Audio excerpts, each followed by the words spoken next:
W800, W650 mods. I just wanted to show you what I have on my bike and let you decide if you want to do the same or not. So first mod, probably the most important one out of all of the other mods, is you gotta have a fly screen. I find that without the fly screen, when you go past, let's say 90 kilometers an hour, you have quite a bit of wind on your chest, and it's just not pleasant. Once you go to 100 and up, you just feel that the wind is really pushing you back, and you're basically holding on to those bars, and that's no fun.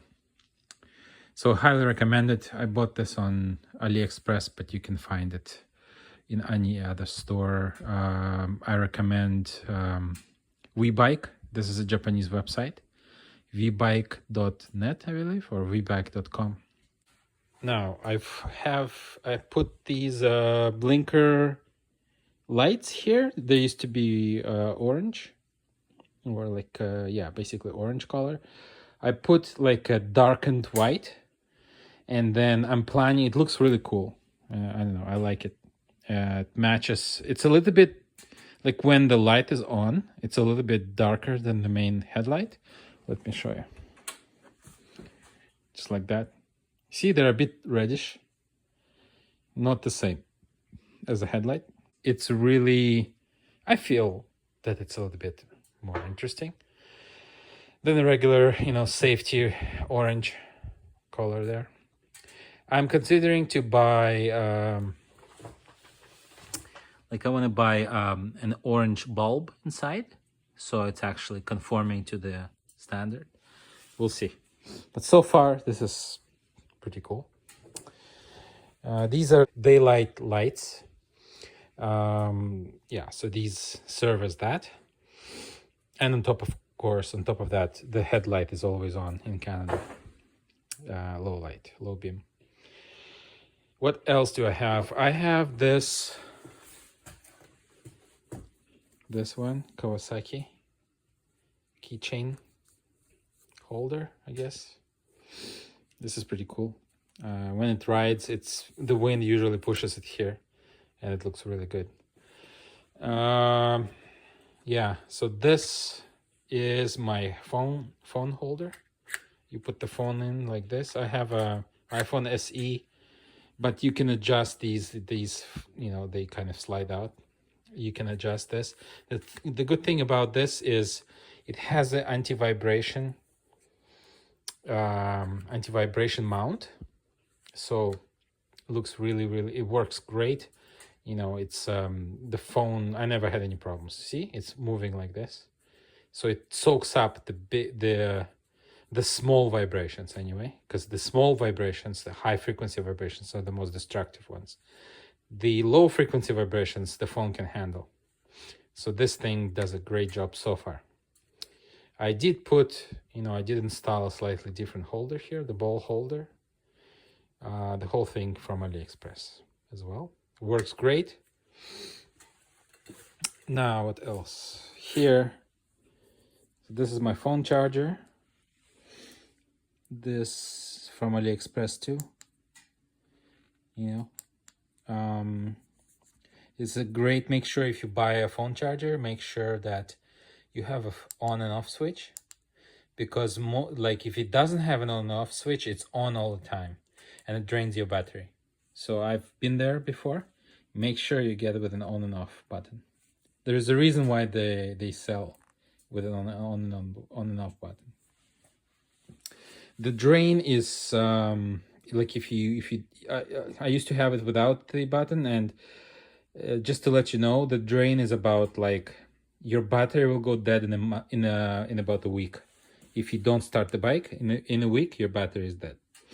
I had that happen on my KTM before, with a charger that didn't have it on and off button. So this is just a SE SI cable, and I put it under the tank. It goes under the tank in here, in there. See? And then there is a connector for the battery, and it just plugs in like that. Yeah. What else did I do? Yeah, mods. So these are Ikon shocks. They have 3 positions. You specify the weight, your weight, on a website when you order them. Just specify your weight and your preference, riding preference, and stuff like that. And they find a custom spring for you. So for my weight, for my riding style, this is the best. It's called the Basix shock. It was like near $300, $298 or something like that, US, right? So they work pretty good. They're a great replacement for the original shock. The only thing is, you can buy them with the cover. You know, there is like a cup here like that with a cover. I didn't order it because I wanted to save 50 bucks, but you know what? Thinking in retrospect, when you order these shocks, buy the black cover because it looks authentic, more authentic anyway. These shocks are fantastic. The Ikon Basix, like the lowest position, the most comfortable position. This is for everyday riding. If you're in the city, lots of potholes, you really need that soft kind of feel.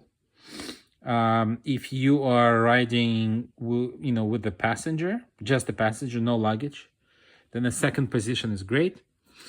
Also, if you don't have a passenger but you like a sporty ride, like a spirited sporty ride, then the second position will do, you know, really well as well.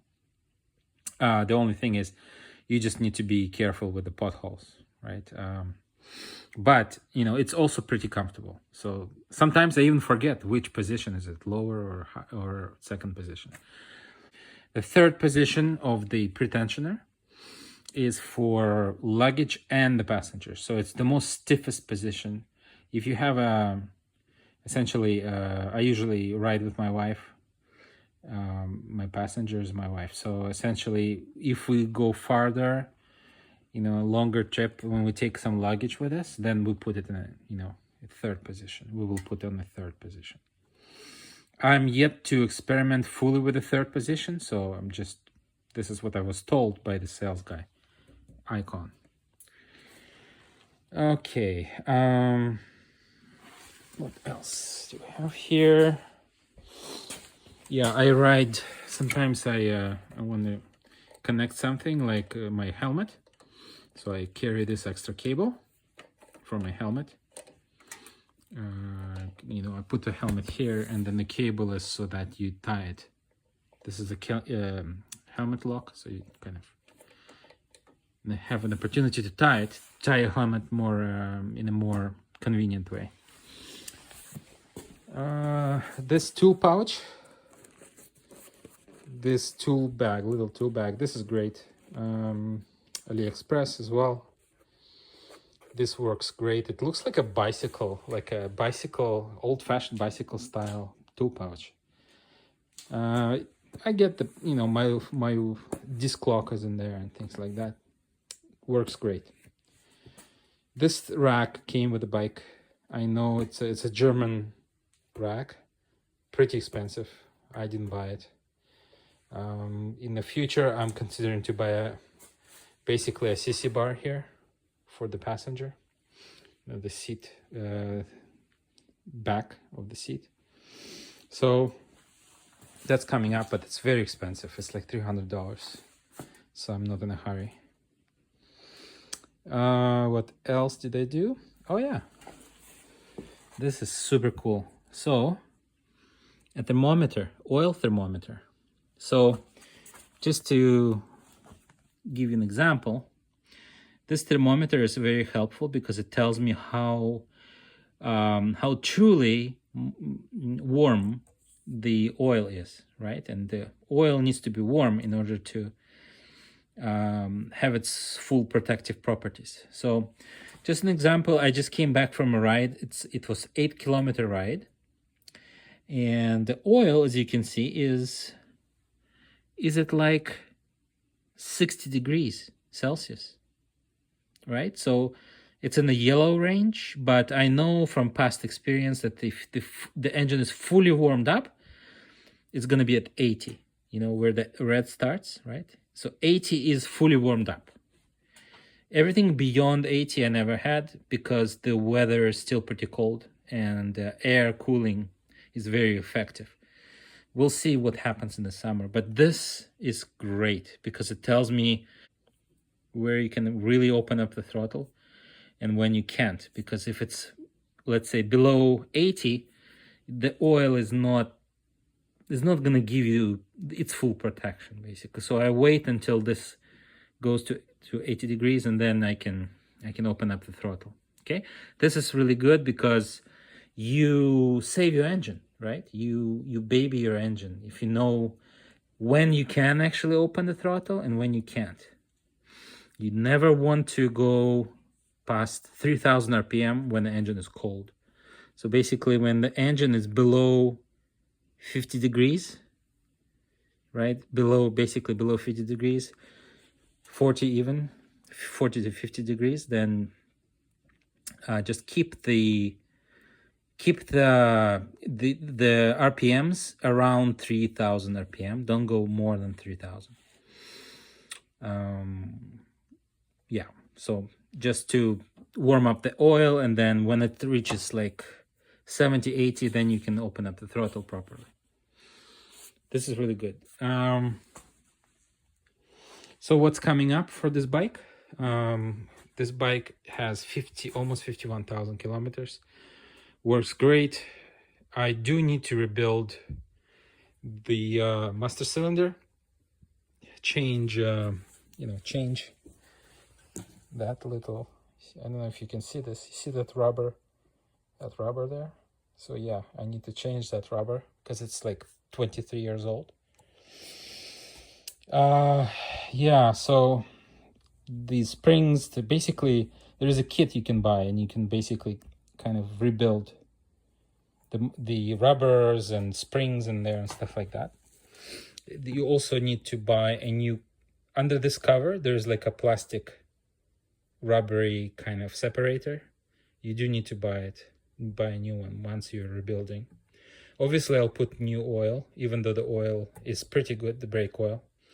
I've tested it with the test strips. It's still alive, it's still pretty good, but still, you know, if I'm gonna rebuild everything, then I'll put new oil in. And I'll put a new hose, and I will rebuild the caliper, put new seals in there.